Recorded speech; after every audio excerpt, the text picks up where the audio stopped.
मदरसों को लेकर मुल्क भर में हमेशा सवाल उठते रहे हैं, कभी दहशतगर्दी के नाम पर तो कभी इसकी फंडिंग पर। वक्त बे वक्त इसकी जांच भी होती रही है। मदरसों के अलावा मसाजिद और निचली क्लास वाले स्कूलों में दीनी तालीम दी जाती है। निचली क्लास वाले इन्हीं स्कूलों को मकतब कहा जाता है। मकतब में छोटे बच्चों को नर्सरी, प्री नर्सरी की तालीम दी जाती है।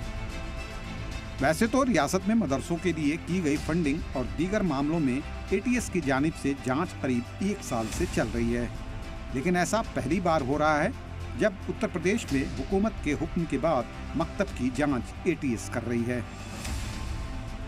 ATS बिना रजिस्ट्रेशन वाले मदरसों के बाद 3 जिलों सहारनपुर, मुजफ्फरनगर और शामली के 473 मकतब की आमदनी के जराये की जांच में जुट गई है। लखनऊ हेडक्वार्टर से ATS देवबंद को जो लिस्ट भेजी गई है उसमें सहारनपुर के 118, शामली के 190 और मुजफ्फरनगर के 165 मकातिब शामिल हैं।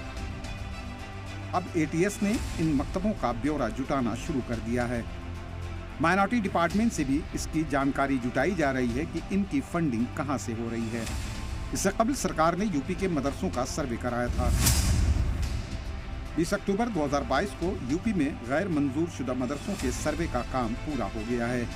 1 महीने 5 दिन तक हुए सर्वे में उत्तर प्रदेश में करीब 8,441 मदरसे ऐसे मिले हैं जिनका रजिस्ट्रेशन नहीं था। मदरसों ने मुल्क की आज़ादी में सबसे बड़ा रोल अदा किया है।